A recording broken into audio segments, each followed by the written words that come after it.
that meme I showed you of this? It was the guy. It was the girl standing against a fridge, and a guy jumped up on her with his legs across her, and it's just like, this is how guys that do podcasts like to be hugged. It's great. I've seen the one where the dude's on all fours, like on his stomach with his ass in the air, like super suggestively, and it's like, this is how Cowboys fans check on whatever's in the oven. Yeah, same premise. So over the top. Same premise, but basically, guys that podcast are, Yeah, we got a cool episode for you guys tonight. We've got Patty and we've got JP from the band Muskrat Flats. These guys are coming through right now. HT triggering these effects and whatnot. These guys are up and coming. A lot of cool stuff's been happening for these guys lately. We invited them through the studio tonight for a nice hang. How you feeling, Money Mike? feeling great. I have to say, off the top, Muskrat Flats, a phenomenal band name. Nice. Yeah, some people there's a band name that you kind of think, but that flows off the tongue and it's cool. So many band names suck. Yeah. But then you just get used to them. You get desensitized to them. Eventually, yeah. Like somebody goes, what the fuck's a Coldplay? Yeah. But no one stops and goes, what the fuck does that even mean? Coldplay is just a vocabulary it's word a that everyone household knows. name now. But Muskrat Flats has a cool name. Yeah, I feel like it's also one of those things where you say that to 20 people and like 5 to 10 of them are saying it's cool, and the other half are like, nah, you should cut that in half, or you should go with this. Go when with you that. guys started and I saw that, I thought like, wow, that's a good one. That's one that you don't have to say over and over again to anybody, and it flows off the tongue. You got a good one there. So for those listening out there, and we want to welcome Muskrat Flats fans that might not have listened to us on Hoagie Time before. Want to thank you guys for checking us out too, yes. with your boys. So Muskrat Flats, you guys have really been picking up steam since like COVID and whatnot, but the band goes back further than that, as far as I know. Can we talk about like the genesis of the band and how long you guys been doing that? And legally everything's fine, right? Yeah, there's no NDAs. Good. I always have to check that. Yeah. No, the band officially started in its infancy in 2018, and at that point, JP wasn't in the band. I wasn't in the band. I actually helped produce the first album of the band, and they needed a backup singer / guitar player for the live shows and stuff like that. So it was kind of an extra thing. It wasn't like, here's the band, you're in it. So. Right. Was your brother Matt already part of that? Matt is the focal point. He is the keystone to the whole thing. To the whole deal? Okay. Yeah. That is as in present day. Yeah, absolutely. All right. And Nice. the great thing with him is I even asked him recently, I was like, our song Smile, that's like song number 1. And for a band, you always remember song number 1 for some reason because you played it the longest. Yeah. And I'm like, that's been around since 2018. He's like, no, that's been around since 2017.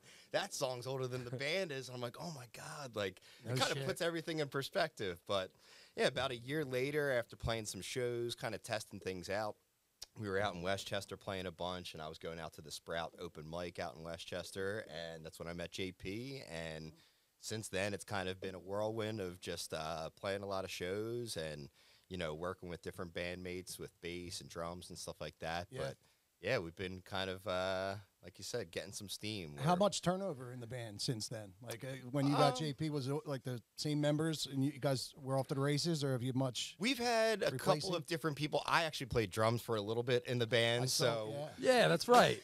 There's been kind of a jack of all trades. Yeah, I saw that. Patty can. Nice, man. Well, it was kind of one of those things where if you have a need and I can fulfill it in even the most remedial way possible. I call that a utility. That's guy, how you guys started hooking up. Yeah, exactly. Yeah. Well, even down to the tech stuff too. Like, you do that. I don't know if he said he engineered the first. Yeah, album. like explain that to the listener. Like, what does producing mean? Like because we know, but it's one of those words. It's like I think I know what that means, but you just kind of let it pass. Like what? Yeah, producer. Does that mean you package the final sound? Like, what does the producer do?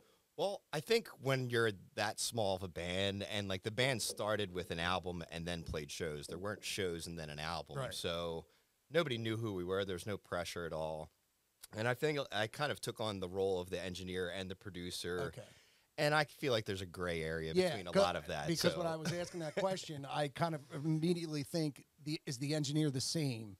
So I guess the unique thing with me being the engineer and the producer was that I was the one capturing the audio, but I was also the one kind of giving them some ideas as far as like, you know what, maybe Packaging we should it. reduce this thing, mix this a little bit exactly. different. The packaging is more of like, And I mean, when you're in the studio with these guys and you're like literally in ear with them the whole time and you're saying, here, the solo's coming up. Are you ready to do it? You know, sometimes you're thrown in at the last second, like, hey, last time, you know, you played it this way. How about this time? Try it with a different approach. Right. Or cut the middle part out. Like, you know, the middle eight's not working, so maybe try this. Yeah. So it's the packaging of the rough material, I guess. Which, you know, it's a blast to me. Even if I wasn't in the band, it's so much fun to just be a part of that. Like, it feels like you can put your stamp on it in a way that doesn't feel like it's yours. Like, oh, you know, Pat decided to do this, so that's that part of the album. You'll know that it was my stamp on it. It's like, no, I should be so far removed that you don't even know that it happened. Like, I think I did backup vocals on a song or two on the album. I hear you. And you met JP, and you weren't in the band at the time, so you got JP basically for Matt. And for the listener, Matt is Patty's brother. How much older is he than you? He's 7 years older than me. 7. Yeah. Old as shit, man. My age. I was gonna say, and I've always Sorry, been. dude, not old. Sexually intimidating? No, dude, we're in our like the gray fox vibe. Look at this salt and pepper beard, man. It's enchanting. An unrelated thing, not music, but his father was my basketball coach at St. Joe's Collingdale. Absolutely. Yes, yeah. And your brother and I are good Absolutely, friends my from brother. childhood Yeah, and all exactly. that stuff. Same grade. Yeah, this is true. This is a Delco thing. We're all second cousins. And JP was telling me he's on the outskirts. He grew up like like that Delco thing. I think that's more like concentrated like in like Collingdale, Briarcliff kind of thing. Was that a big deal growing up to you guys that it was Delco? I feel like you guys look at it and you're like, what the fuck? Like, what is this? Well, see, it's funny because like a lot of my family grew up like, I guess, you know, more out towards this way, like Boothwyn. Oh my God! Down 322. They're the like, original. Okay, yeah. So Those like, guys have accents like you wouldn't. So you're believe. like, my family's like my Flyers fans, grandmother- like yours are. Yeah. She was, you know, Yellow, Winda. Yeah. You know, Acme? Washington Yep. instead of Washington. Yeah, Oh, dude. my Yeah. God. Washing machine? Water. Washing She said machine. Water, you Yeah. know, yeah. Once No, you said it was- Boothwyn, I'm like, that's the only other town that can like kind of like if Collingdale says they're the most out, that Boothwyn's right there. Oh yeah. Oh my God. But yeah, that's and so you meet. So you were saying about your family. Yeah. So your family's from here. Yeah. It's, I mean, I grew up out there, but as far as accent type thing goes, Yeah. I was pretty Yeah, familiar you with it enunciate already. very I was well. Like, Yeah. wait. So you were out, you were playing the open mic scene in Westchester, networking that way, and that's when you met up with Patty. Yeah, so I met some dudes in school. I was going to Westchester there. Gotcha. Um, We started an open jam. Rams. at Sprout Oh, Music okay. Collective. You were like running the event? Yeah, we were. That's awesome. Kind of, you know, putting it on each Yeah, week. nice. And I actually made it like a point to go out. I was like, these guys are doing something cool. Yeah. It's an open jam, not an Yeah. open mic. So I'm like, this is where I need to be. Yeah. I need to make You're like an effort. improv where Yeah. you could hop in and out. And that's Exactly. exactly what it was. Like hours. We've probably before he joined the band, like 60 hours of jamming together. Just Yeah. pure Yeah. improv, So you no knew you were goal, get- yeah, no end. right. But like, I also was just like, he's obviously the guy. He's Yeah. the one. He's Yeah. the thing. Like, And that's what I was getting to before. Now, when he was the one, you brought him in, and you weren't technically completely in. I had just joined. I was kind of like a very, very new, and it was kind of like, hey, Pat, we need a drummer. All right, I'll jump in on drums. Hey, Pat, we need guitar. Right. So it was very like haphazard sort of thing, but I was going out to the open mic more and more often, and I was just like, all right, this is like our scene, our vibe, like the sound is like exactly what we do for our jamming. I was like, it wouldn't be much to ask him to even just sit in for a show. Sure. So Gotcha. Okay. yeah. Well, that's kind of how it started. Yeah. Oh, like- is there an alternate take? Well, I mean, I will say I was sort of at a nexus with musical creativity, and he was like, "Hey, you want to play a show with us? Like, fill in?" And I was like, "Yeah, why not?" And that was really fun. And there was another show coming up. Hey, you want to play another show? Yeah. You know, one show becomes another show, becomes a. Right. Hey, do you want to be part of this thing? So if I'm not wrong, it's kind of like giving yourself that homework. Okay, y'all sit in with this band. What's your set look like?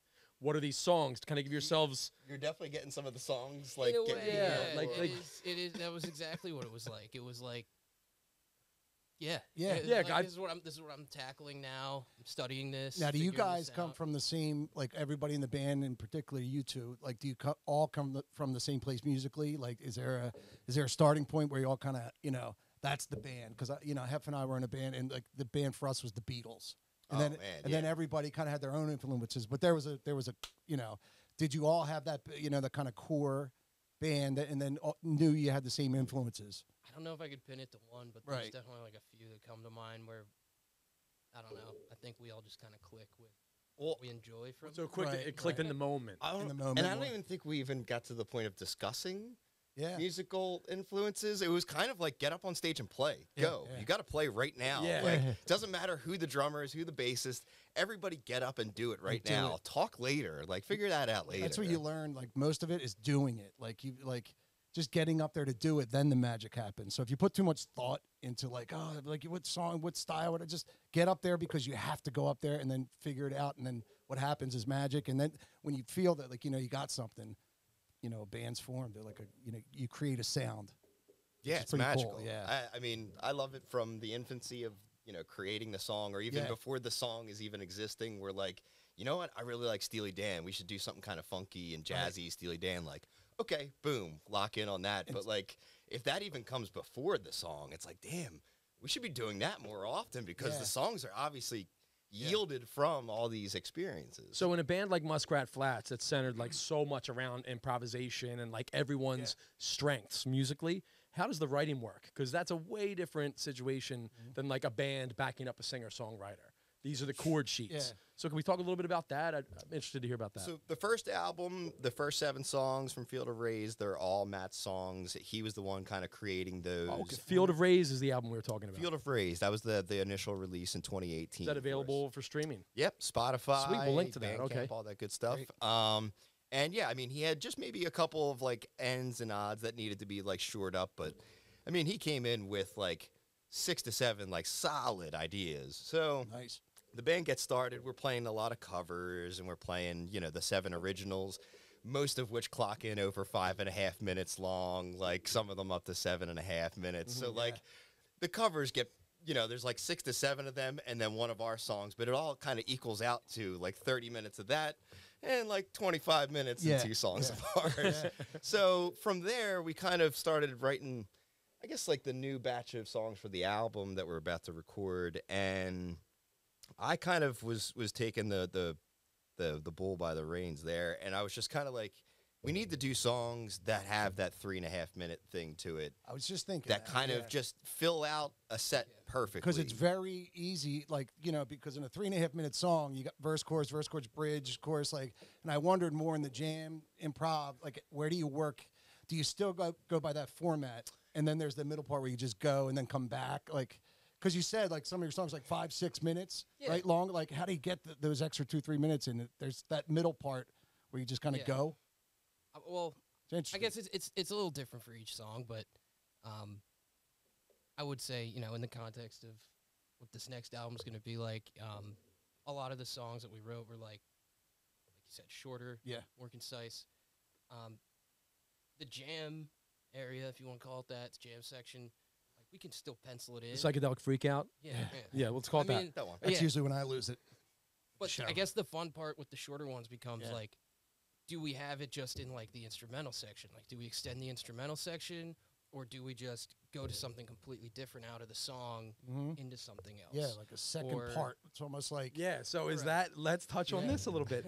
Is that what we refer to, and I know definitely Patty can tell me this, you can steer me right, is that considered 2.0 jamming? When you, and I'm like, I think the idea here is, so when we, okay, great, look, he's warming up. This is good listening, folks. So like when we think of a jam, or like when we're doing a gig, and like say John McGillian shows up with the squeeze box, you know, whatever, the squeeze box. So instead of it just being the instrumental verse and the instrumental chorus, staying true to the progression chords, a 2.0 jam that these guys can help tell us about is when the collective improv just goes completely free of it and can break from that progression, and just listening by ear and being sympathetic to what everyone else is playing, it could go somewhere completely different that doesn't sound like the original song. like your bass, your background bass, and chords aren't the same, but they're related a little bit enough to eventually come back. Like, I was gonna say, it could go back. It could go off into something else. Like some of our favorite bands, like after the jam, they might finish another song. Like, don't finish the same song, but do maybe something they did 3 songs before. And just the final 2 minutes of it. So the 2.0 jams, Disco Biscuits comes to Type mind. 2 jams are like, you know, essentially what we try to do, especially recently, is the jam happens. All right, you're kind of going off the ramp. And everybody's excited. You're going off. You want to make sure that everyone's floating, everyone's flying. But if it's so confusing, no one's listening to each other, everyone's jumping on top of each other, it all falls apart. You fall to the ground. But kind of by reducing the amount of things happening, everybody can kind of listen a little bit more. And maybe you give the bass player free reign. Hey, you want to do something in Dorian mode or something like that? Sure. We'll listen. We'll play something so like unparticular that you'll just have free reign. And then we lock it in. And then there's a little bit of a layering that'll go on from there. And then maybe once you hit like a peak, maybe bring it back down to 0. Right. Start over, just be on like a whole note. Just kind of ride that whole note. But I think for us, like the 3-minute songs have, you know, a possibility of being 7-minute songs. Those 7-minute songs from the first album, they're out to like 15 to 18 to 20 so minutes. Many places like, you go with them. Absolutely. It's an unselfish, team-oriented style of playing, where you're not just going to start burning. You're going to lay until you find that one note. And then that becomes 2. Yep. Correct? Yeah. And doing it that way keeps it, I'm sure, keeps it fresh for you guys. Now that you're starting to play more often and starting to do these weekend trips. Yeah, you and can't whatnot. just spend it all in one jam. Like you've got so many more jams throughout an I believe it's called blow your load. Yes. You want to blow your load. In a word. Yeah. But yeah, I mean, to us, I think we've tried to do some more like brighter, happier jams, and then some evil jams. Yeah. Some that are like psychedelic and stuff like that. So it makes it feel like we're not just like turning a switch and okay, you're in the jam now. Exactly. Yeah. So it's not just the verse is over, of course, then into like you're slowly kind of building something up. And yeah, and also I always tell these guys that when we're jamming, it's like if you think you've got a theme and it's something great and you play it for 2 seconds, the audience is never gonna hear it, remember it. Yes. Yeah. We need repetition and we need time. Like how many times you hear like maybe like a Garcia or like a Trey riff and you're like, I can hum it because he keeps playing it in a certain way over and over again, and he's attacking it from every angle. Yeah. But it feels like a theme. So like you try to strive for like some sort of a theme or a melody that just puts it over the top. And that's the trick with a lot of like popular music these days. Like, I mean, you just think of like on the macro level, nobody's writing Blackbird anymore. But it's the repetition because you listen to like the major pop stations and it's like the same 5 songs on repetition. Of course, those songs are going to blow up because the people that don't have the means or the know-how to expand their ears a little bit, they're just going to get pummeled by that every day. So the new album coming out, is it named yet? Is there a date that you're looking for? Doesn't have a name or a date. That was one thing we wanted to make sure we didn't pigeonhole ourselves and put. You're gonna let the into a project corner. kind of name itself, right? Yeah, we've got like the motif of the whole thing has like a certain vibe to it, so that already kind of has a through line without it being like a concept album or anything like that. We've already got ideas for like the album artwork and stuff like that too. So the whole concept in the project is definitely like underway. Nice. It's making it. And you mentioned Matt was the original writer of the first album, but now is it more collaborative? Are you kind of my question was kind of like that was going to be, so the songs for the upcoming album, were they kind of introduced to the band by someone, or were they born out of kind of these improv jams at shows? Like, did somebody come across a theme like you just explained that was so tasty where you held on to it, or someone remembered it and then that became the kernel, the seed that became a new song? I feel like that has happened. I'll jump in and say, even if it's just like, recording practice at the rehearsal space or something, and then you go back and listen, like, what was that thing we were doing right here? You can base the whole thing off of that. We've absolutely spawned things from that. Yeah. Some of the coolest stuff, honestly. Yeah, You're absolutely. like, whoa, what were we just because you doing? know what, they're natural when they come that way. It's like it's more organic when you find something naturally, and you're not trying to like pigeonhole like. And at a practice, you're not like no one's around. You're not thinking like, all right, this is like everyone's gonna see this. Everyone's like no. It's just most of the time, someone's warming up and like plugging their amp in or tuning, and like the 2 guys are just messing with something. Then you find something. Yeah, and in a jam too. Like if it does come out as something like a type 2 jam at practice, like you're listening to like what's happening and performing in the moment. Like you're not thinking like, oh, I'm writing a song right now. Yeah. That's the afterthought. It's that's like, the hey, afterthought. this could be a song. Which is such a different approach than I'm going to sit down and write a song, and my muscle memory is going to take me to a G chord, which is going to take me here. Which I when think you're is an just approach. there's we a still different use, Sure. but like It's good to have all the tools. It's good to have that. In sharp tool and then this contrast to tool. that's the style I'm talking about. And I've definitely had ideas for songs that I bring to the table to the guys, and I'm like, hey, this thing is fully formed. Let's just go with it. if you have any ideas, kind of run it by me and like let's see. But there's so many of them where I was like, I need an answer. I need help so badly with like, what's the relative minor to this thing? And Is like there a he's just like, bridge? duh. Yeah. Or like some of those that we did together, you know, songs from this next album, you know, they're mostly Pat putting together the backbones of things, and then, you know, he was coming to us with like, you know, a roadblock or something like that. But a lot of the melodies, I feel like for that one were kind of like naturally born just from like going over the songs with you.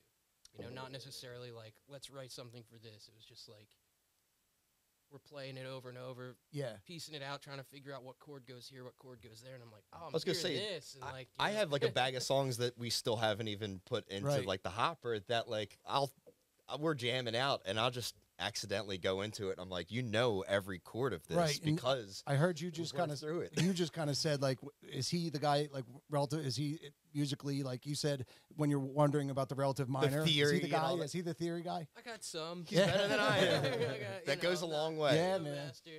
I like to think that, like, you know, if I knew it all, like, I'm sure that would be beneficial, right? But like, I like that there's still some level of like mysticism beyond like that I don't know everything about. Yeah. And the more you learn about it, the more you learn it. None of it's hard and fast. Right. The tastiest things are actually against the rules, but it's done in a way that tugs your ear. Like music theory isn't like, I've read this before, it's not like a handbook on how to do something. It's not that at all. It's just a way to explain what just happened. Right. And you shouldn't use that to inform your decisions. Right. Like follow your heart, follow your ear, but it's a way to explain why something that just happened sounded cool. But not necessarily should dictate your next turn. And him and I will definitely Have come trees. to the conclusion together, and I feel like that's almost the better thing anyway, is that like we both kind of figured it out and said at the same time. We're like, oh, duh, it says C minor. And we're like, look, we both learned something at the same time. How about that? Now, it's you two and who are the other guys in the band? I know Matt. Matt's the other guitar player in the band, and Eric Cooper is our bass player. He's from like up around the like the Mount Airy type area. Is he a permanent member now? He's not a permanent member, but he's just ready to rock and roll. Right. He's in like 3 other bands He's a typical as well. bass player. He's just there and he gets He it done. is. And he's got like the coolest bass rig with like all these sick like envelope filters and sub octaves. I like gadgets. And like he's just down to clown. So as long as he's available, we do have a couple other people we like to call on if, you know, someone's not available. But like I feel like in a way like it's the core 3 with me, JP, and Matt. And, you know, we've had some keyboard players come and go, but like... And even the drummers will change, and you'll even drum. Yeah. If it's like in a certain configuration, like if Matt can't make it and you guys need to shuffle. Absolutely. Right now... Because you guys have had Drew, what's the last name? Garace. Yes, he's drummed a little bit for you. Yep, he's in John of the Dead. He's in a couple other bands as well. Absolutely crushes it. Everyone that comes through and plays on stage with you guys is top caliber. I mean, honestly, we're so blessed and lucky. Right. Like, last year we had Josh Steingard from our friend's band Funky T. He also plays in a million other bands. Rich Flamini from the band Blend Mode. They're blowing up as well. They played at summer camp last year, which is like crazy awesome to be on like, you know, a sick festival lineup out in the middle of Chicago, I think, or Illinois. But now Jeremy Worthington's our drummer. He's in Catalyst. Local to this area? Or? Yeah. He's Westchester homie. Okay. He played in Let's Danza with Tom McKee and a bunch of those guys. He's in Catalyst right now, which is like killer, like electronica kind of band. And they're from like Bucks County, Montgomery County type area. And Jeremy, I've known for like 12, 13 years through the band Bodega he used to be in back in the day. Incredible band. Sick. Rich band. Lowenberg was in Bodega. Hell yeah. Hell yeah. We're talking. And so I've known him all these years. He's always been the busiest human being. He still is the busiest human being. But it was maybe doing legal things. Money Mike, y'all. Yeah. But it was one of those things where I was like, man, I think we could ask him, and he might just have enough room in his schedule. And he was like, yeah, I could totally do it. Hell yeah. That's kind of snowballed into like, wow, like Jeremy, the guy that like I've always kind of wanted to like be around, happens to be around at the right time, right place. So he's your current guy, right? He's the current drummer. Is he the drummer in the video that you showcased playing Helicopters by the Biscuits, and you were like, yo, y'all? Yeah. This guy. Okay, so Helicopters is a Disco Biscuits song that these guys cover. One of the few covers they do. They do many covers, but throughout the course of the night. Of course, the night. But this drummer, the intro is very, very syncopated on drum. Like a lot of start and stops. So it's super impressive. Patty posted a video. I think it came from the Muskrat Flats account. How does that work? Is it a sheet music thing? Like, or does he just listen to the song? Like, I use so- a machine. And he also does he knows use charts? Like a guy, like, so if you have a drummer coming in, and it's there's some things you guys do. I was watching the 118 North video the other night, and it was awesome. I really enjoyed it. And you guys do some things that are highly orchestrated, like real quick riffs and weird times, and everyone comes in at the same time, so it's orchestrated crazy. When you have this revolving door of drummers that happens, how do you navigate that? Because it's not just, hey, just feel us out, listen for the changes. This is pop, pop, pop, stop, pop, pop, pop, pop. Let's speak on that a little bit. Having reference audio. Or is it just these Yeah. drummers are so you good? gotta have reference audio. Reference audio. Reference audio. Well, helps I a will lot. say for the Disco Biscuits cover, Jeremy is a huge Disco Biscuits Okay. fan, Yeah. and like he sees himself as like if they had the drummer sick, He's the guy. he might get the call for the Biscuits. Oh, that's so like that's the best. that's where he sees himself, and I absolutely love that about him. But like it was not it was Yeah. such a prerequisite. Like he was just like, oh, helicopters, yeah. Like what year do you want to play it from? Like sort of thing. And it's like, nice. So like it's more like from what he said, it's more like just kind of everybody bringing their individual talents in that makes what you saw maybe one time like Yeah, crazy. yeah. Like okay, And I think we'll also choose a cover based on if we know the guy is into a certain vibe or certain something vibe, like that. Like Rich Flamini, he's more of an electronic drummer. We were like, yo, we're going to play like a New Deal song with him. And it was like, Hell yeah. oh my God, which one are we going to do? Like when a drummer says, which one are we going to do? I'm like, all right, we're good. I think I played synth on that song. Yeah, he hopped on a little Sick. synth action. Like, Yeah. But yeah, I mean, I think for the drummers coming in, there's no sheet music, but there's a reason why we're picking them in the first place. They're And it's like, not here's the somebody- MP3, here's the date of maybe like this Yeah. is what we're doing. A lot of these guys do a lot of pickup gigs, and most of them are drum teachers. They're teaching lessons up until the time they come to practice or whatever it is. So Yeah, like so they're chops, these so. guys are sharp. Like you can't throw many things past them. So you guys have a big show coming up at Ardmore Music Hall with the band More, More, featuring Tom Hamilton, Tom McKee, Yeah, man. Smokey Joe D'Amico, Jim Hamilton, and Scotty Zwang. Yeah, How do I say Scotty it? Zwang? Yeah. Am I getting that together? Zwang? Yeah. Yes, Le actually. je ne sais Oh. quoi. your diction's unbelievable. Dude, it's real sexy, isn't it? International man of mystery. So that's going to be sick. I mean, Mike and I have known Tom Hamilton, Tom McKee for a long, long time. I used to see Brothers Pass play at Rex's every Wednesday night. And then it moved to Rex's. Thursdays back in the year R.I.P. 2000. And like 22 years ago, yeah, like every week, mind blown. Yeah. Like emotions that like I had never felt before. You Like, turn- yeah. like peaks that I couldn't process. It Yeah. was so hooked. He turned me on to that, and you went to Westchester. Yeah. And I was at Millersville, so it was only a 45-minute ride back. It's like halfway point. West and Rex's, and like I would see you lose your shit, and I'm like, this is amazing. It Like, was- and everybody there would like. Yeah. That was Brothers Past on the come. Yeah, you know, yeah. it was- Shout out Clay Parnell too. Oh, dude, one of my Bass. favorite bass tones of all time is the the clay. I man. still tell people, like, when we have a new bass player come in, I'm like, can you do the clay sound? Can you do this sound? the That's shit. like, he's the He's the shit. man. But I was going to say, he has, like, a history with Tom McKee that's super, super cool. Go ahead, JP. Oh yeah, I went to the School of Rock back in the day, many years ago. Downingtown. Downingtown branch, yeah. Nice, the brand. Yeah. For like I think like a couple years, but I guess I can kind of explain that for people who like aren't familiar with that, Yeah, go ahead. since it's kind Please. of like an interesting way they have that set up.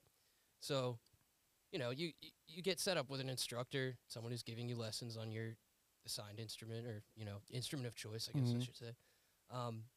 But it's also performance based. So you'll sign up for a show that I think over the course of like 2 or 3 months, you go to Pat, you want- rehearsals in preparation for the performance aspect of it, where you actually, you learn a few songs and Yeah. then you're put together with some ensembles to play the songs on stage in a show. I always thought that was really cool for, kids. Sure, bro. Like, That they're getting communicating with each other. yeah, like that's the kind of stuff, like kind of diving into the deep end of the stage performance thing of like, How old are you when you're doing this? You're a young guy, right? I was probably like, I want to say like 13, 14. Oh, okay. Nice. Yeah, so you're getting So- that to learn that. So yeah, I mean, I hadn't really played in any like real act at that point. That was like pretty super cool. Oh, absolutely. Yeah. But one of the show instructors that I had was Tom McKee for a Motown show, which was super cool. Oh, hell yeah. That we did. It was that So show you actually, do like 4 songs or so, and that's kind of like the show. And well, there would be more songs in the show. There's obviously a bunch more kids Right. involved in it, and Swapping them in and out. it's like each song was a different like roster of kids on stage, kind of swapping out. Rasta? yeah, It's a roster. Sounds great. It's Motown. Roster. Okay, Motown. I'll enunciate. But yeah, no, like that was just super cool. Hell yeah. Team I saw more play at the School of Rock in Downtown. Oh, right. They I did was there. Downtown, And yeah. it was like, it was very under the radar. It was their first show. And it was mostly like the old school Brothers Past kids from like the year 2001. Yeah. And it was like, did you ever see the movie? What the fuck's it called? With the girls' baseball. This used to be my playground. A League of Their Own. You know how at the very end I was it's going to say Ladybugs. Oh, no, dude. A League of Their Own. You know how at the very end it's the old women and they come into like the museum and they Yeah. all run back into each other? That's what it was like. we are all of us coming in members bald of and the gray. and All-American team. We come from cities cities near and far. Delco. Yeah. We come from Norwood, Prospect Park, and Olden. And I've got a little bit of like history with like the McKees being from like the area. Yeah. Did they go to Bonner? Bonner. Yeah. Okay, the whole, yeah. The whole crew. Yeah. Yep. One of my first jam band shows was Jam on the River 2005, and I saw the Biscuits for the first time. I saw Soul Live for the first time. Hell yeah. Brothers Pass for the Lotus. I was just like, what is happening here? This is so like inundating. Like, Yeah. is this what happens to people for like the rest of their lives? They just Yeah, you caught like a great batch in time. you just send all your like money, all your income off to the jam bands. Like, damn. And then 2 weeks later, the Biscuits went on hiatus. Their drummer left the band. So I was like, damn, this is what my new favorite band. What's the deal with that? Electron is their side project with Tom Hamilton, and I think at that time Joe Russo was playing drums Yes. with them. And it was the very next possible jam band show I could see, and I think it was like at the TLA. And I was like, I got to be there for this. Go absolutely crush it. They did like a couple Floyd songs. They were just like ripping into things. I think I even bought it on like some weird site you could purchase. Napster, LimeWire or something. I was gonna say, I'm like, it wouldn't have been like Nugs because it was pre-Nugs probably, Wouldn't but have it been was like that, an 'cause that would've been official, free. Yeah, official soundboard sort of thing. Yeah, LimeWire. And I actually, Cops are still If I after think me if from I LimeWire. I've been there. If I think of it, I'll let you know. Guys, at their Camp Bisco, it was about 5 years ago. They called it the Dark Side of the Biscuits. They played the entire Dark Side of the Moon at midnight. It's beautiful. Were Spectacular. you working that event, Tom? Of course, I was working that. EMT? Absolutely, yeah, man. It was awesome. EMT or Yeah, make no sound. mistake, he's not there partying. He's there working, protecting his brother and sister. But, dude, Ready to you do get see CPR. Dark Side of the Moon at midnight. I mean, That's after really midnight, cool. Like, everyone's calming down anyways because they're going to go. Oh, man. More drugs, yeah. But, that's surreal, though, man. Like, Peach Festival copied it, so they did it a year later. Yeah. so officially, the first time that it ever happened was Gathering the Vibes 2015, and they were the late night after String Cheese, and dude, this is insane. Me, my friends. No, this was in Connecticut, Seaside Park, something along those lines. Anyway, it was the late night. I'm so stoked for this. I'm like, we got to leave String Cheese early. I want to see the String Cheese set, but we got to leave it early. The late night set is like a mile walk away or whatever. We got to get over there. I'm like all messed up, and I'm like, man, why isn't this? I know, right? Yes. But like, I get over there with my friends, and I'm like, man, we've been standing here like 15 minutes, and the show hasn't started. They started like checking people's wristbands, which I thought was really awkward at like 1 o'clock in the morning. Turned out it was like only for like the 3-day pass people. They were checking for like day pass. Regardless, erroneous. Yeah. We're there, and we're like, what's the deal with this? They were waiting for String Cheese to end, and the pile of Came people right to in. come over. They like they get into Pink Floyd, and everybody who's not a Jam fan, anybody who's not an Electron fan, is losing their mind. People are like bawling, crying because it's just like insanely well done. Emotional, yeah. They had Justin Mazer, who plays in a couple other bands. He was in like American Babies with Tom Hamilton. He they absolutely crushed it. They had Sam Greenfield come out and play sax on like Money and Us and Them. How do I know that name? Sam Greenfield? Yeah. Swift Technique. Okay. And I was also kind of thinking of Mike Greenfield, the drummer of Lotus. We played a show with Swift Technique. Which he was... Did we? Thugfolk did at Abilene's. There were two Greenfields on nice. stage that day. There was Mike and Sam Greenfield. Hell yeah. And actually didn't even know who Sam Greenfield was at the time. And then like later on, he's like in Corey Wong's band for a little bit, all this kind of stuff. Crushing it. But that was one of the most memorable nights of my life. And they played from like 2 o'clock in the morning to like 4:30 in the morning. I remember some of my so when I got into Brothers Past, I was like 20 years old, and it was a very, very crazy time. College, you know, you're not checking in with your parents. You're taking rides to here for the weekend, and no one even knows that you're not just complete lawlessness and pre-cell phone, fucking the entire time. But we were all Brothers Past heads, and I went up to the Wetlands to see them play, and the Biscuits were also playing. This is 2000. 99 maybe probably. Maybe. Yeah. We took a yellow school bus up with no pisser. Don't ask me how that was arranged. But we headed up there, and then in the basement, the basement at the Wetlands Preserve in New York, legendary club that has long since been torn down. Wish I would have been there. Dude, there was this band called Loop Dreams, and it was a very psychedelic, like loop based. It was we might as well have been on another planet. This club was dark and psychedelic, and we were in New York City, and there was this room in the basement where like it might have been like the bar in Star Wars, where people from all over the galaxy.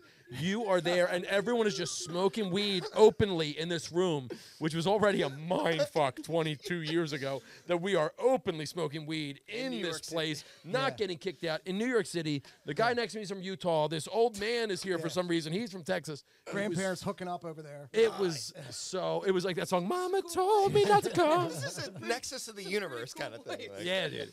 It was so wild. But I mean, I remember those days. And also Lake Trout was very big. Oh. Yeah, Back then, I saw this one crazy show at the Webster Hall. I drove up with Joe McKee and Michael Pat McKee. I drove up in a rental car to New York City for the night, and it was Brothers Past. It wasn't Lake Trout. It was the side project. It was big in Japan. Oh, yeah. Yeah, where it was just the drums, the guitar, and the bass, and flute guy. I know all. But not the singer. Brothers Past played, and it was like, it might have been Electron or like a random ass like Brownie from Biscuits, like side project. But just at that time, dude, it might as well have been 1969. Yeah. And it's wild that was in New York and that wasn't like their hometown hub. Like, it was weird to me that like Biscuits and Brothers Past could go to New York City, and it was like, oh, this is like their like screw around bar. They can just do whatever they want, sort of thing. It was a multi-level show. Like there was a simultaneous live band in the basement. Then, like, I don't want to exaggerate and say there was 3 floors, maybe, but at least basement and ground floor bands at the same time. And you could just kind of, like, pop around and just... And it was also a situation where it was, like, people from all over the country. Of electronic music. That was, like, it was still new. And it was, I think, you know, you just brought up, like, Woodstock, like, that area, like, that was the time for rock and roll. Like, the prime of it. Like, it felt like the thing at the time. It was happening then. And, like, if you were there at that time, you saw the best of it. Like, but it's still happening. Yeah, it's still like that's what's crazy. The Biscuits are still selling out everywhere. You've got bands like the Muskrat Flats that are bringing people into the scene. Like it'll always resonate. I think it's such a great style of music.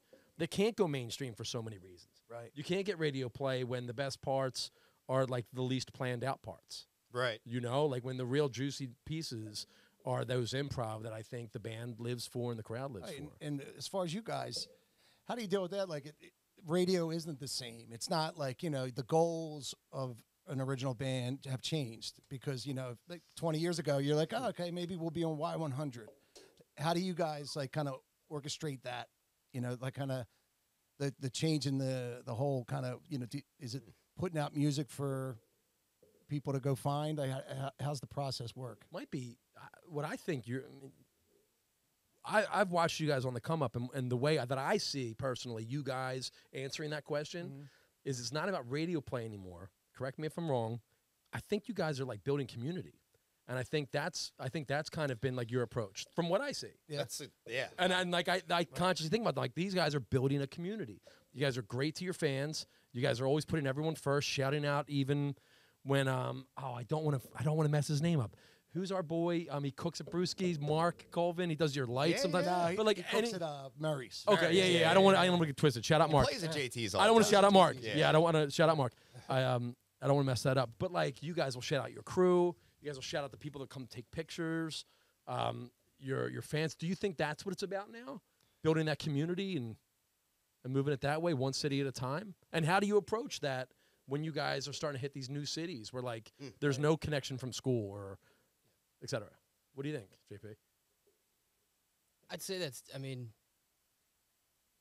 I like to think that we're building a community of people, you know? Like, I think it takes a lot of, there's a lot of behind-the-scenes stuff. I think that also goes into it beyond the music, and we're super grateful for all of those people, but even beyond, like, our team, we just really want to present at our shows a place where people can come and just safely have fun, like, feel safe, feel like they're having a good time. Like good, and I think people are starting to, like, feel that way or, like, get that about us, that, like, hey, we're not just here to, like, you know, screw around or whatever. Fish out. Get fucked up till we fish out. I mean, we're not to just each doing his it own good, and, like, within reason. But, like, But in all fairness, when I come to the shows with that intention, you guys also welcome me. Yeah, right. And you always have a exactly. time. Like, you know. But I think the community thing is half the battle with, like, getting the music and the word out there. But I don't think that, especially with the new album, I don't think that we're, like, beyond the XPNs and the public radio type people. Because I think, like, our song Whiskey Do, which is, like, a nice, tight 4-minute song, like, that's lit. Like, we literally have people screaming that out at shows, which, like, that hits me right here. I'm like, holy shit. Like, to call for an original, that's that's when you know you got bonkers. Well, I was going to say, a lot of the songs on this next album are sort of intentionally to grab shorter, a little, and sort of to challenge ourselves, too. When we were writing them, like, we have this much time to make a point in this song. Like, what's your solo going to be? Or, like, what's your, you know, what are the lyrics going to be? Yeah, or did we put too much of something in there? Or it's like, are we just being gratuitous? Like, because in a way, giving yourself those confines, like, can make it kind of harder in a way sometimes, depending on how you're looking at it or how it's coming to you. But, like, I don't know. I thought it was a cool thing. I'm super excited about those songs and, like, where they landed. That's it's incredible. I get what you're saying. So you guys are focusing more on the songcraft rather than the improv that people love about your live show. Sure. Like, I might take this off tangent here. Well, if you do, we'll be rude about it. We'll get right back on. Didn't Bob Rock like take Metallica and say, guys, you're awesome. Stop playing 9-minute songs. Get below 4 minutes, and let's get you out there so you can get to a larger perhaps. audience. And then when they play, you know, Metallica goes, they jam all the time too. Yep. So, I mean, like, I believe Billy Joel said, if you're gonna make a hit, you better make it quick. So they cut it down to 3:05. well, you also find, like, you know, some of your favorite records, old records, you listen back to them, they're like 30, 40 minutes long. You know, it's really not so true. as long as you might think. And you get to the end of it, and you're like, oh, let's put that on again. You know? Oh, hell maybe. yeah. And, like, you know, at least the way that I'm seeing it now, like, in the world we live in with, like, the Netflix, the Hulu, like, you know. Yeah, it's like, boom, catch them. Right, because like, their attentions aren't you as can long still as they watch a used to be. movie, Right. but do you have 2 hours, 2.5, 3 hours, or are you just going to watch, like, a couple episodes of a show? It's a little, Which, you know, it's I guess generational could be too, the- because like we can, but the younger they are, I don't think they can like even watch a movie. Speaking of that, I'm like after like 20 minutes, they're gone. Like, it's like a new kind of. Something was brought to my attention recently, which is just like this, which I thought I'd never considered before. It is generationally.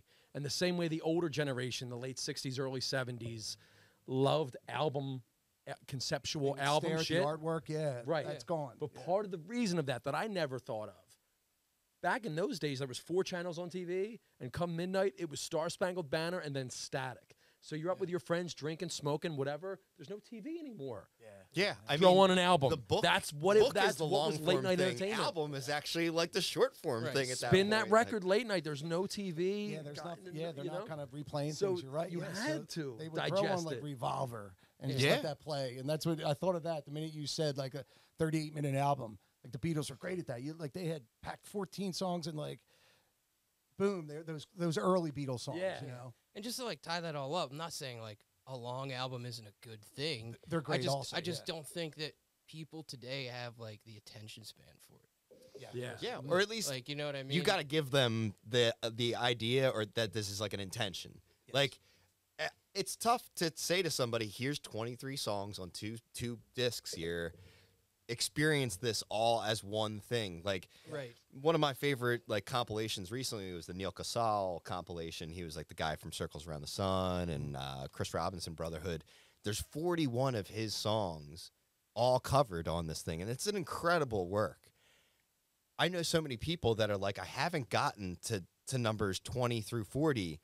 They're like, that first 9 songs are killer. Like, you know, it's all relative to like, that would be on a regular single disc album, that would be the first 3 songs to 4 songs. Right. But if you're giving somebody 40, they're probably going to hit 8 to 10. Yeah, and you made a good point. Like, it doesn't matter the length in the song. Like, there can be great 7, 9. It's just the motion but of if the you ocean. introduce that idea and they get that early, and that too. But it, like, you know, it's like nowadays you might need to introduce that, you know, the riff or whatever's the signature of the song earlier. Yeah. And then maybe go, you know, in different directions. But And I'm not drawing a parallel, you know, but like that's kind of like Dave Matthews' formula. Nice, concise songwriting, but then when people come to see the concert, they're like, whoa, these guys expand upon it. And then you get the people super into it. They're like, every night's different, etc. So not that you guys are aspiring to be anything like them or whatever, but if I'm picking up what you're putting down, you guys have proven you guys can play and do the type 2 jams and whatever. This is kind of, in order to constrain for creativity's sake, is about the concept, about the songwriting. Your Muskrats will know that they're going to hear it from every angle on the road. as far as your Muskrats, like where do you do you have like a goal or a game plan and where you book shows? Like I noticed you guys go down to Virginia. Yep. You do show, festivals. So, like what are you trying to do there? Are there many places around here? Where do you feel? Sometimes I get the impression I don't play original bands anymore, but like maybe down there, are they a little more open to hearing original music? That's actually an interesting point. I kind of, even if they're not into it more, they have more, like they have They're it nicer? 365 days a year. Like it's inundating their entire culture. Yeah. Like in a New York and a Philly and stuff like that, there's a million things going on. Yeah.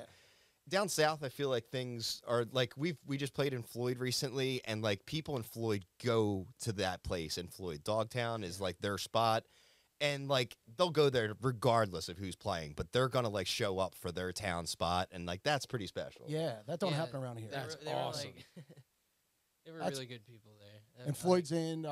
It's in Carolina? southwestern Virginia. Virginia. So yeah, it's like right near Roanoke and that sort of thing. But we've kind of tried to like create maybe like 4 or 5 hubs between Philadelphia and Asheville, which is where Maddie is living right now.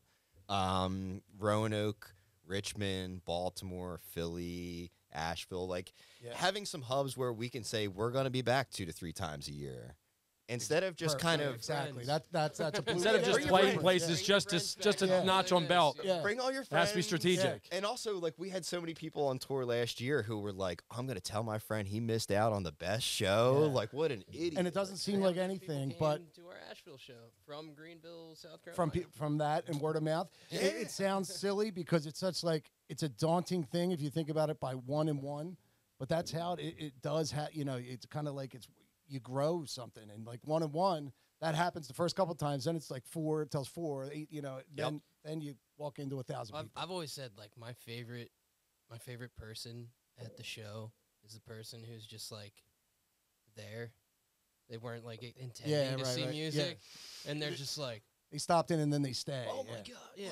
I always love. And rather than put their ear pods in, which they would do around here, their ears are wide open and they're going to be friendly human beings and take it in and give it a I shot. always loved the slut. That was my favorite. Yeah, Slut. Like, yeah. Oh my god, yeah. I'm like, yes, she's here. It's cool though. My I feel wife. like there's a lot of ambition to have when you're touring to try and hit any place that's gonna have you and that sort of thing. But we're older now. At least we're in our 30s and 40s and that sort of thing. And like we can't do 200 dates a year. Like that doesn't So you even gotta appeal be to more me. economical with what you. Yeah, and also be again like intentional with like, you know what, we really should go back to that town. Like those guys really brought it for us. They like get it, yeah. we got to go back to them. We got to make that one of our focal points, our hubs, and then let that grow. Like Right. And you could apply to play a festival in Texas and get accepted, but does it make sense other than just being like, hey, we're playing a festival in Texas? Yep. Right? Like, yeah, we had does like it make sense to get there? Does it make sense to get back? Can you play other shows in the area? We had like an You Illinois. can't do that. You have to crawl before you walk. We So had you an develop Illinois the hubs you festival. talked about. Yeah. He was like, Matt's like, how can we make Illinois work? And I'm like, Stringing a lot of shows he's, together. he's like, well, he goes, Tennessee is kind of near like North Carolina, which is kind of near like Illinois. Like, we'll just kind of like,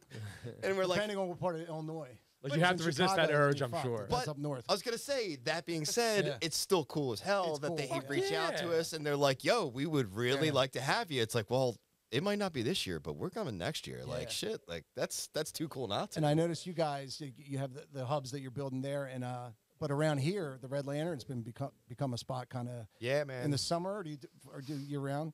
Because it's really cool what they did with the outside there. outdoors. It's really yeah, I was cool. gonna say it started with And the you got outdoor great thing. ownership. Shout Are the out Billy neighbors to cool with Grossman. it? Yeah. The neighbors are cool with it? Bill is Yeah, the yeah, man. Bill, and Yeah, shout out to Yeah, Bill. Billy's a great owner. Billy Grossman. Yeah. Billy, Fun never miss a place. Sunday show, Grossman. Hey man, Shout out, brother. Yo, he's put so much time and money into like Yeah. the sound and like just the vibe there. It's yeah. really so really is cool. that's one of them. What's kind of another one around here? I mean, we know you're at Ardmore. We're doing the in a week, Ardmore yeah. thing. We play like 118. 118 as well. I don't know. I think we try to mix it up a little bit between some of the more formal venues and some that are a little bit more casual. Yeah. Because I don't know. Don't you think like our fans kind of want a mixture of both? Like they don't really want Yeah. like brick and mortar all the time. They don't want like Yeah, just ticketed Yeah, they don't events. exactly. I They guess don't the want paid weather's different when ticketed. it's warmer. Exactly. For outside But yeah, stuff, paid but- ticketed. Like there's some nights that that's a big, that's cool. But sometimes you just want to, my band's at a bar and like we're going to, Yeah. And I think you're going there's to drink 10 beers. there's still a lot to that. Yes. Like, Oh, I- yeah. You know, like I don't think anyone should get too like. Yes, because that's where it's born. Some of the Yeah, man. Like yeah. camaraderie. Dude, and even we in play the- we play duo shows. I have like the Patty and the Caravan thing, which is like a little side project, and like that's our way of Right. like even when the band can't all get together and play at one time, that at least we can pull in some of those other cool people, Absolutely. and also just get out to some different ears. Like we're not always able to play an Ardmore and then like a Red Lantern the next day. So it's like, all right, well, how can we still get people engaged and kind of just still bring music to people? Like that's still like to me, like our number one like plight in this world is like we do have to provide music and entertainment to people. Yeah. Like that's never really lost on me. Like especially after the pandemic, like we had people coming up to us like almost in tears and they're like, thank you. Yes. Needed And music have so you badly. noticed, like, since the pandemic, bars in general, I mean, a few, but nobody stays up until 2 anymore. Right. It's like, it's a wild, like, kind of like, Some bars don't effect. open till Wednesday now. yeah. And it's a wild effect Like, from really? the pandemic. It's like, It's like a lot it- of business. even in You're New like, York, dude, I read an COVID's been article- over for a couple years. You can go back now. in New York, I read an article. I mean, they were up until 4, all bars everywhere in New York, and now they're 2. Like, and it just New hasn't York is caught 2 back up. a.m.? They're starting to move it back to 2. Whoa. I'm sure some, but yeah, like the people are going out earlier. So when you guys do, like, that's another thing I want to say, because you were saying a duo. Is it usually you two when you do the acoustic? Yep. Yeah. Yeah. Because that I find like people are going out earlier, and when you book the duo show, is that earlier usually? Like a Yeah. Typically, We'll do like a 7 to 10 or an 8 to yeah. 11, but that's again like we're definitely going cover heavy sort of stuff, and like we're doing any kind of wacky stuff. Like we'll do Marshall Tucker band to like Daft Punk to just like any singer songwriter. I actually like I love to pride myself on like occasionally throwing like female vocalists in Absolutely, there. yeah. Like the other night I was out at open mic at Nick's Roast Beef, and me, my buddy Jim Tauscher from Shaun of the Dead. Shout out Connor Kaufman and the gang over there. Yeah, shout What's out the to bartender's Connor. name? What's that? What's the bartender's name? It's great. Jeff. Sorry. Jeff. Shout out Jeff. Totally drew a blank. No, so did But, I, man. I should have had to ask you, but It thank was, you. it was him and our buddy Rich Carney, and they played like 2 or 3 songs with me, and then all of a sudden I start playing some Sheryl Crow. No one knows what I'm playing yet love show until I hear "Gotta Feel Like Hell." I was just thinking that in my head before you said, "Gotta feel like hell tonight." All right, we clearly need to do some shows.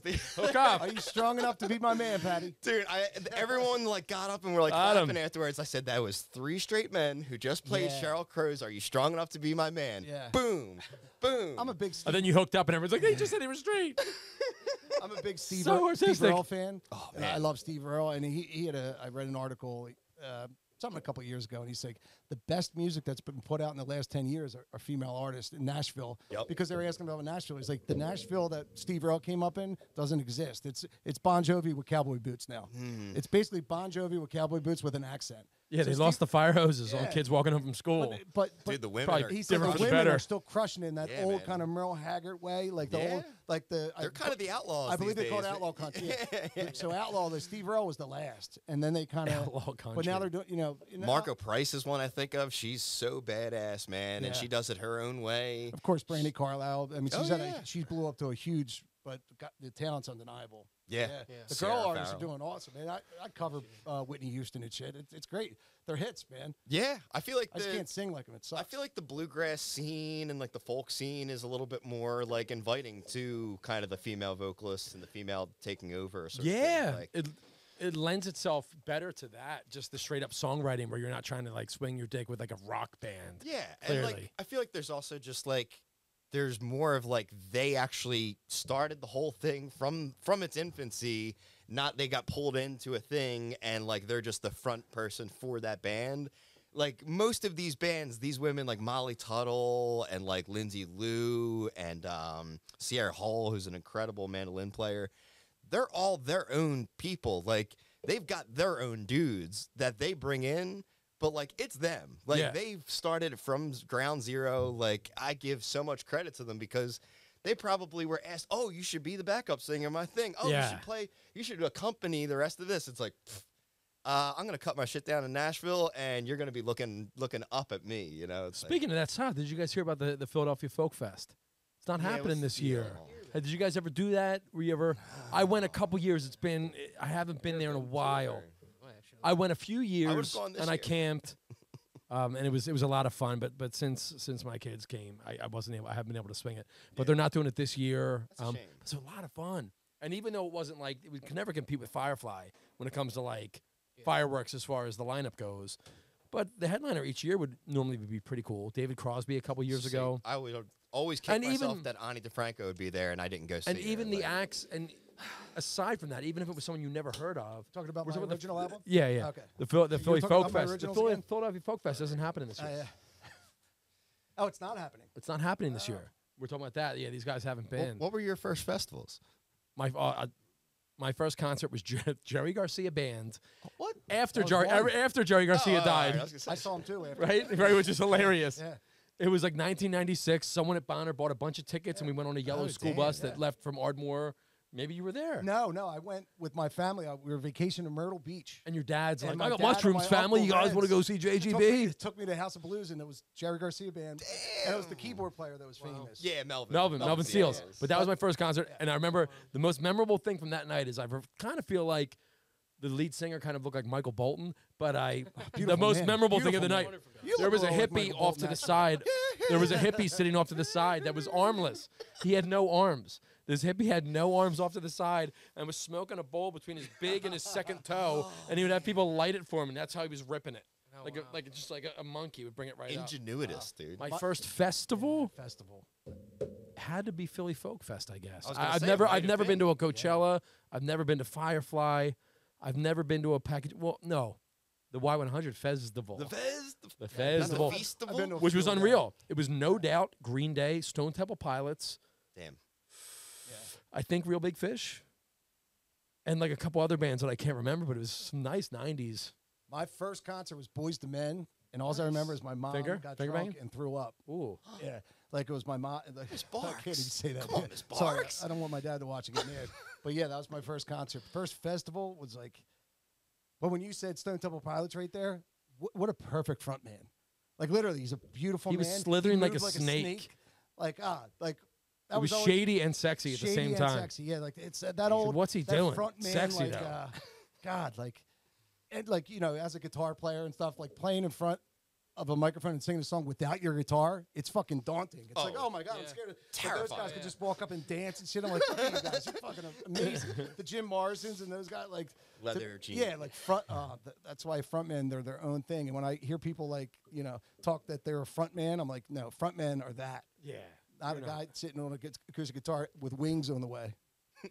What about- so was Was your first festival a Y100 thing, or like any That was- festival? It doesn't yeah. have to be an overnight like. It was, but the MMRBQ. one of my early ones that I remember, like in one of my claims to fame, is Breaking Benjamin. I saw the band with Rick Danko. Fucking buck Whoa. cherry. When I was in high school. Yeah, Whoa. he died a year later. So I like, because the Danko's my favorite. the current dude. I band love was always Danko. Danko and Manu were gone. Yep. But it was '97 or so, and I was a freshman in high school. It was New Year's Eve. Whoa. Yeah, and Danko, he was overweight by then, but he still had that yodel, Perfect. He's perfect the yodel man, voice. dude. Yeah, that Canadian thing. Like, Yes. I tell people, I'm like, dude, and when people talk about country music, like we were saying, I'm like, the best country band had 5 Canadians in it. Or 4 Canadians, Yep. or whatever. it was, Yeah. So, who are you talking Boys about? to Men? I'm like, the band. I'm like, Oh. Levon was the only Arkansas.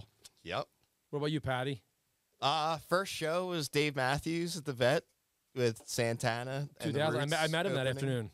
opening. And then first like camping festival was Camp Bisco, which was up in upstate New York at the time, like near Schenectady. Ooh. And honestly, it was gorgeous. It was Indian Lookout Country Club. It was basically former bikers that bought a country club. And It's like an oxymoron, like the 2 words. dude, it's the We're all greatest coming idea together. for a festival ground ever, though. Golf course is the perfect place for mass amounts of And meth. people. Well, yeah, exactly. Golf course and meth. High-priced hookers now. Bunkers built in. Bunker. But like, it was great because one stage was like a par 5, where like the tree line was like kind of where it cut off that ground, and then a par 4 down that way was another stage, and I was like, this is genius. That's beautiful, This yeah. is genius. But yeah, Camp Bisco, first experience at a fest was beautiful. What did you have? First fest, Yeah. first show. First concert, first show, first festival, and the most impactful. So the first one I actually went to, or And your favorite of Mike like, Barker's first originals. one I went to, first show I went to on my own accord. Yeah. Ooh. First show Yeah, I was yeah, yeah, dragged yeah. to. Oh yeah, right. Or Boys first to- one- Boys to Men both, went to both, the draft. both, All right, both. So I will lead with I do have an older sister. Okay. All right. Oh, this is gonna be It's good. gonna be Can't be new worse than kids. Boys to Men. gonna be First good. concert, Maybe. Britney Spears. Oh, Oops, No, I that's did not. it again tour. It was the second album. I would have never. Dude, guessed next that. time she tours, I'm there, front wait, and you center. said there was a million women around What was you, that and you were like? It was before she kind of got nuts. shaved everything. Yeah, yeah, yeah. on her Everything. head. Yeah. I don't know Everything. I was pretty Yes. young, so I didn't know. But Man. yeah, This is so prime that Britney was Spears. interesting. Oh, that was shit. at what was it? Tweeter Center then. Tweeter. okay, Yeah, so yeah. it's outdoor. Nice. Yeah, outside. Just for the record, he has an older sister. So Yes, that's I why. do. Yeah, it wasn't. And she shaved her head, too, for the record. How about festival? Yeah. First festival, like overnight festival, I think was probably Peach Fest. Oh, hell yeah. Actually, beyond that, it's probably some event at like Festival Pier. Yeah. Yeah. I mean, These overnight festivals are a great R.I.P. idea until you're waking up, like, stuck to the well, tent. And especially it's like, it's a great idea until you're like on a mountain. yeah. It's Yeah. kind of difficult to maneuver. Yeah, you're not staying in a hotel room. You're like trying to Might pretend take like you 2 know or how to 3 make like it level Slope. and There's 2 things about festivals. Maybe I'm not about this life. If it's got a body of water, it's an awesome festival, and if it's got a hill that you got to sleep on, it Probably yeah. How to pitch a tent Not- on a ski slope. NDA for some certain things, but did I reverse you from any issues? Jesus. Medical? Translator? Please. I'm sorry, what? Oh, dude. HT. doing some HT's been drinking. EMTs. Yeah. HT is the most exotic mix of a man from the sea and a boy band boy. He's extremely attractive. For those that can't see, You poor thing. can't quite pin down his nationality. What was your? So you said the first one you were dragged to. What's the first one you weren't dragged to as far as shows It go? had to, First one, I mean, I started going to like local shows, believe it or not, when I was younger before I really like went to bigger shows. yeah. But you were listening to like stuff that was more for local, like punk and stuff like that, I was right? listening to like I don't know. Have you guys ever heard of the Danger O's No. from What are they like? Westchester? Westchester band. They were super cool, Danger man. O's. I like the Yeah. name Yeah. of it. They're That's it. super cool. I don't know. They probably don't play music anymore, but man, like Punk. they were like indie rock. Indie? It was like Nice. indie. I guess you could call it punk. Yeah. It was. Where would you see It that? wasn't as like screamy or anything Yeah. like that. It was like, really good music. Mm. They played at a skate park back then. Well, that's just not. Probably one of It band, was this- probably something it's band funny, put it up. was The It's one funny, band put up, and then yeah. it got re-owned by like another name, and Yeah. they had music there under the new ownership. Yeah. But I don't think that's there at all Anymore. The Brian Timlin skate park. They just that was- swapped names. Yeah. Did you? You know, I was Were you, probably did, middle you school. did you grow up punk? Like it was like and then. Kind of, yeah. Yeah. I'm not gonna lie. I It's fine, dude. started You're not out you're not the playing, first Nazi. Hoagie. You're not the some first heavy Nazi we've metal. had Mother, on. can you hear me? Crying? Security. I played in a metal band at Metal. one time. I was just about to say, man, the best musicians I feel come from a metal because you start with speed, like He's got it. Gribbin, yeah, like when you, so a guitar player. But if you're not a rhythm guitar, if you're learning that metal lead stuff, you kind of like really learn to shred early. Then you can take that knowledge, and do it tastefully, like And just shred like- over everything. then shred over. Now I really, see trees I green. don't know if I'd consider myself a shredder, I think but that, I he's like got to touch on some heavy sounds. a metal for sure. basis. I was gonna yeah. say you definitely have at least listened to and Yeah. have some inspiration from it. Absolutely. metal basis. I was gonna say last year we played a show where for the caravan and we did the first set all had songs with the word one in it. But the only wouldn't song do it. that we Featuring didn't The play One was by Michael One. Barkley. The only song we didn't play was One, and One is the loneliest number. Oh, because that's the One first is the one. loneliest number is a hard fucking Oh my song. God, those songs had so many chord changes. Holy Shit. shit. There's Neil Diamond, like brill building stuff. It's like chord. But we were Piano like, chords. listen, we can't actually play one because it was, Jeez. like we put out like 10 songs to play in one set. It was a lot to play, but like we were entertaining it, and he's like, "Well, I think I know every single lick to it. Let me just see if I remember." And he just goes through everything, and I'm like, "Oh my god!" So like while we were tuning up in between songs, like at the show, he would just be like, ripping, yeah. and they'd be like, "He's It's gonna all do it. He's gonna do tapping. it." It's not. Or just do. Did you say it's all bat winging? No, I said it's all tapping. Yeah. I thought you were saying it's all bat winging. It was a like that, great though. term, dude. I love It's a really it. strange technique over that one solo where he's tapping Yeah, with the treble way with up. the pick. Ah, right. He's yeah. using the There's side a of lot the of pick. guys. Oh, do and that. that changes the articulation versus finger, right? Yeah. It's not doesn't sound right with It's finger. really strange. Yeah. A question Ooh. about how, like, with Muskrat Flats, like you and Matt, how do you guys play? Like guitar? Like, do you both? You have different styles, obviously, but like, how do they mesh and how's that? Play? Yeah, how do you delegate? Yeah. Yeah, Um, because you obviously both play lead, both play rhythm. How Yeah. do you Yeah. so I would say we've kind of had to figure Arm that wrestle? out. We've sort of had to figure that out, for like some of the older songs and then some of the newer songs too. But we kind of find what works for each one of us, or like what we want to do over some part, and kind of come to each other and be like, hey, you take this part, or I want to do this part. And there's not really much pushback. Right. I was gonna on say, anyone helps being Yeah, I can't like- imagine Matt being like, Yeah, "Fuck be you like, are. I've got a yeah, vision." man. Yeah, And man. if he's like, hey, I want to do this. Sure, I'm not man, gonna be sounds like, great. "No." Well, Yeah. and because JP has had to like play some of Maddie's solos and stuff when we're doing caravan shows, and we'll still play a Muskrat song, he kind of knows Matt's things. Matt also knows like JP's things. So like, there isn't like this strict like, hey, this is your moment here. You better step up. It's like, hey, for this show, You should be Right. excited to do play a you, solo. want to play this thing or should I do it? And like, Right. Yeah. you know what? I'm gonna lean over and we'll decide in the moment. Like, I'll just give you like a nod or whatever. And I think it gives credit to those guys for being selfless and just Right. being like, you know what? Either one of us is gonna kill it. And they can so. pass back and forth, which is awesome. It's Yeah. sort of just like what needs to be there in that moment, and whether that's your role or his role. And then when we're jamming, it's honestly neither of them soloing. So like, they don't have to look at each other and go, is it you? Is it me? They're basically both either doing like a call and response or like just layering over each other. And then I'm included in that layering. I'm trying to play the least amount of chords as possible, especially like more now. Like, I just feel like with Coop, our bass player, he's got such great direction when we go into these jams that I'm like, I can hear he's got a fully formed idea right now. coming, I'm just going to go right with him. And these guys are like, all right, well, I can wait like 16 bars and just kind of like, I always say like the double dutch is kind of like my way of like, all right, is it time to go into Yeah. the jam? Now? Is it, And is now? it, is it, all right, Like a jump West, like a West Philly double dutch. That's Yes, right, man. yes, I love it. I I love really is. that. in. Yeah. And then like my other, That's a great way to put it. I was going to say another Every visual. time I listen to like a jam now build, I'm gonna be like double dutch. Dude. West Philly. Or just when you hear like the guitar player, he's like patiently waiting back, and then all of a sudden he gets to step forward. Yeah. Like that's the cool like It's power awesome. to have Yeah, right it's there. like a snake in the grass. Like he sees you, but you don't see it. Yep, It's yep. like, all And right. in a culture of instant gratification, what's lost on some people as far as the patience that listening to a jam band takes, that's the gravy for those that love it. They love that patience because it's one of the rare things you can consume these days that's based around patience.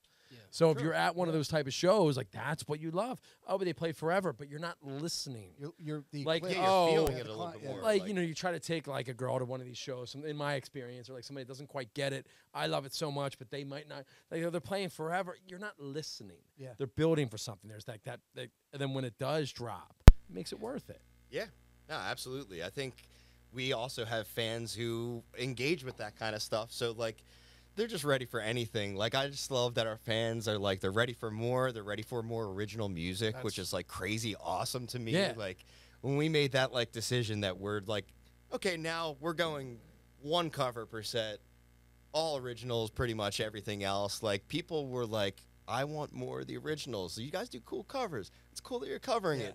You kill your originals, though, and the jams in them are insane. So, like, give me more of the thing that you're really crushing. Like, you know, we could play 20 Steely Dan songs, and they might sound probably pretty terrible because we're not very good at them. Steely Dan, though. Hard Yeah, shit. Steely Glad Dan. you were honest. But, like, Yeah, who's doing if Steely we Dan? play one Steely Dan song and someone in the audience happens to know or like Steely Dan, Yeah. maybe that catches them. But, like, if we played 20 of them, even the biggest Steely Dan fan would be like, man, they sucked on like half of those things. Like, if you played one of them and then give me 4 of your originals, maybe 2 of them are inspired by Steely Dan. Who knows? Yes. Boom. Now that It's person's really sold. a good format. Yeah. I think you made a good point too earlier about like, you know, like trying to have some of the covers Showcase some the of band. Yeah. our own kind of influence to it without like, Yeah, man. you know, destroying the song. Make, you make, know, the, like, make the not cover your tainting make it. the cover your own. yeah,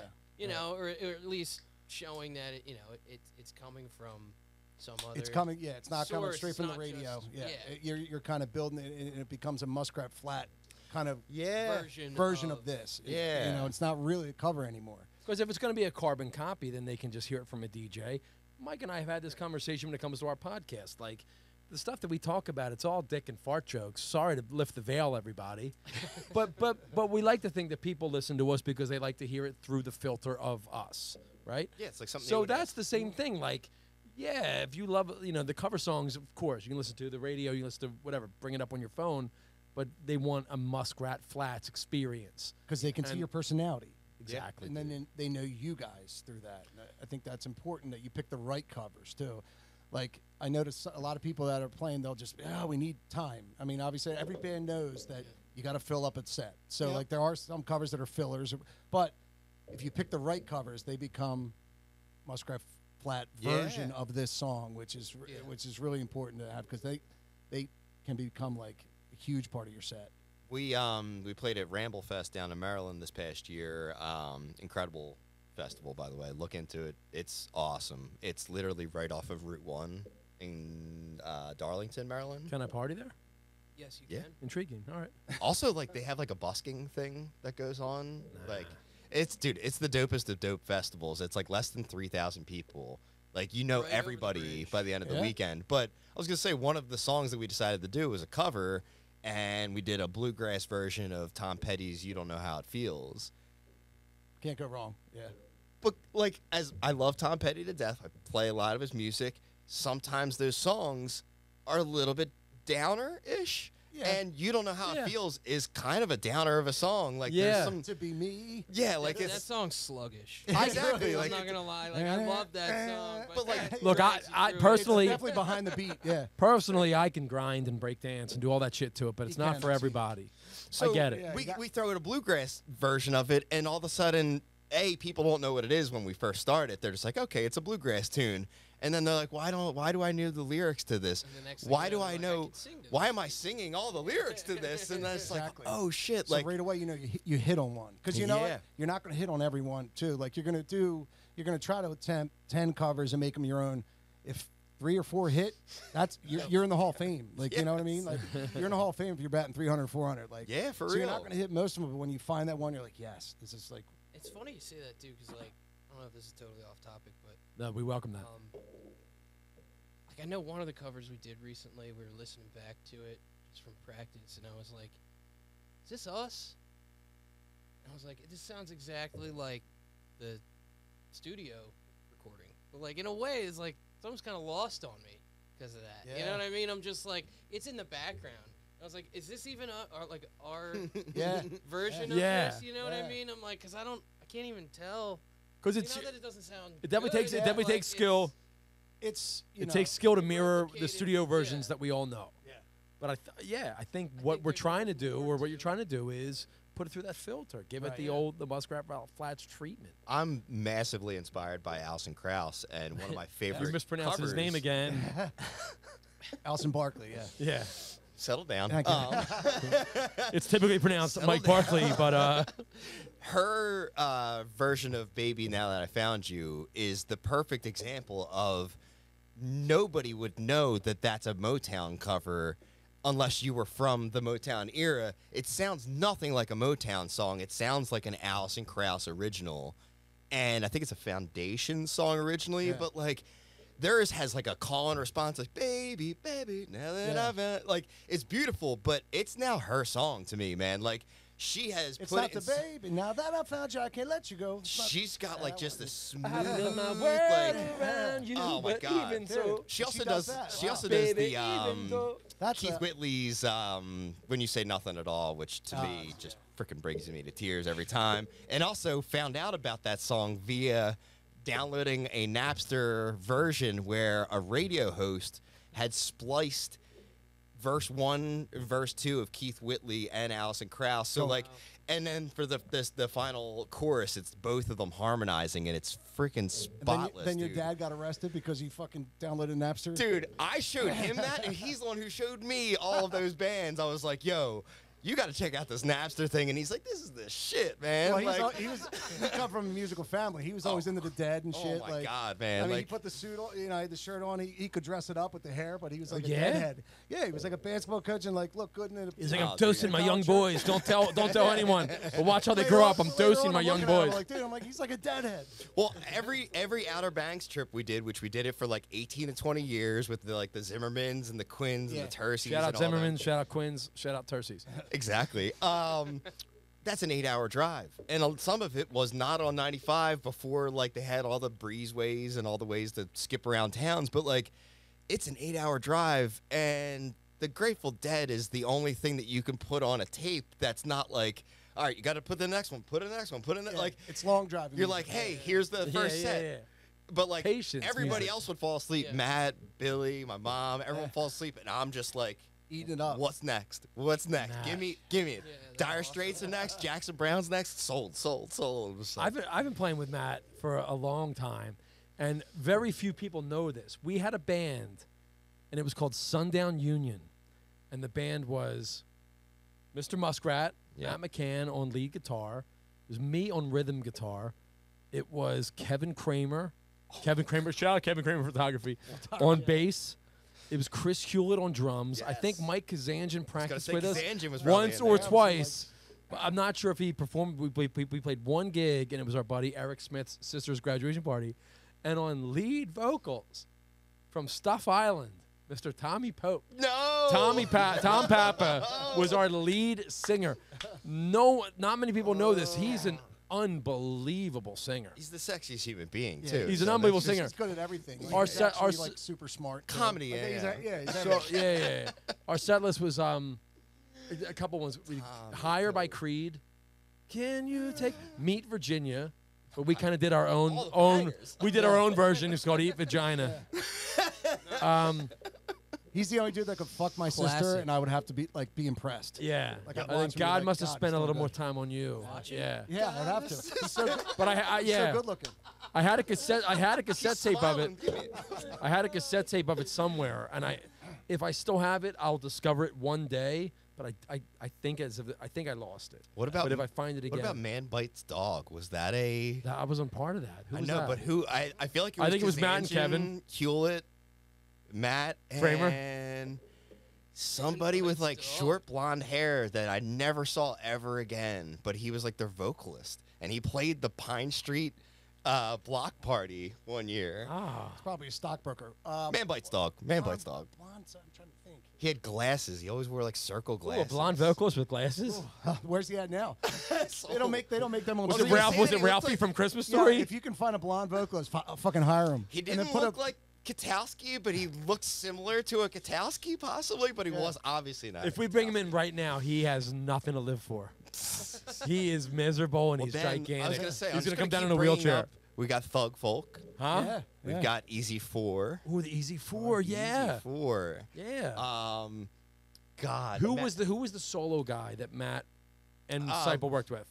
John something. It was a name. John Sterling. John Sterling. John Sterling. And he kind of had like a mysterious aura about his stuff. Yep. Yeah. Yeah, Matt yeah, produced his Yes. little album. Dude, Matt put Down in his South Philly on Porter Avenue, right? Yeah, I used to man. go down there and jam with you 9th guys. and Porter. Yes. Absolutely. Those were like the earliest of early days. Like Probably what, like Of your band. 03, 04? no, it was even before that. That before was your the band. Huge back when the Huge, our old band, the Huge, Huge was yeah. around. And Shout you out played Brian Maggie's Seipel, and too. stuff, Yep. Slipe was in our band. Oh, man, that was the best. I love that name. I was gonna say I Yeah. actually showed him some Huge songs recently, and he's like, "When are we gonna throw these into the rotation?" You had a studio produced. You called had them a free studio original. produced CD, and track 4 was called Intro. And I remember that always bothered me. And I remember saying something to Matt. He's like, "Dude, I know, me too." Like track 4 was There's a called song- Intro.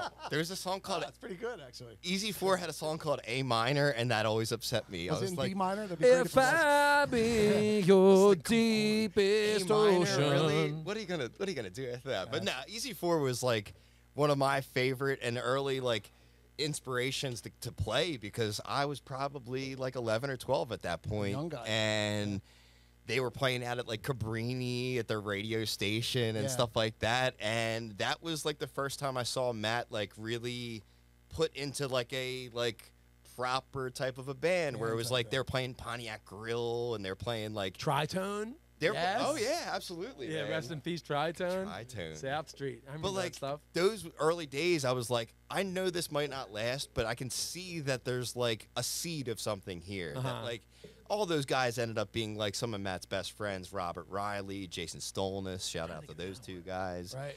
And to this day, Jay is still like one of our homies. He actually played bass in the band he's on the album.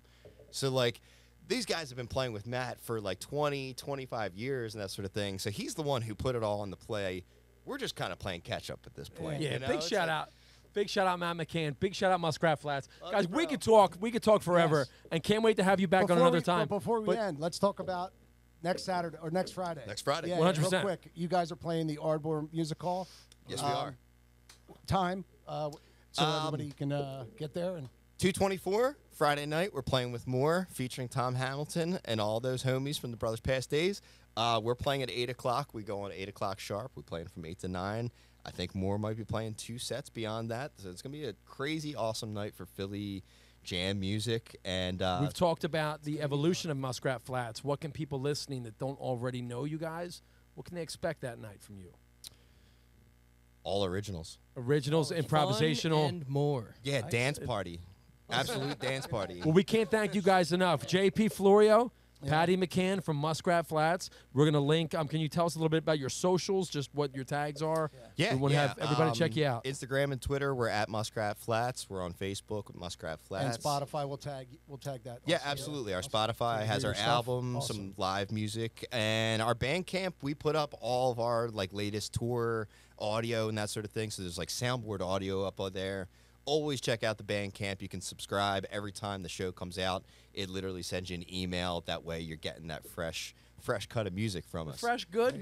Yeah, guys, I'm stoked for it. I'm so happy that you had us here. This was Awesome. surreal. We y'all. can't So thank much you for guys having us, enough. guys. Yeah, this is Man, We'll have you back on thank you. soon. Yeah, and we'll be out there. We'll definitely be out there to check you, man. Ardmore Music Hall, February 24th, 8 o'clock. Yes. That's it. Okay. Slaps.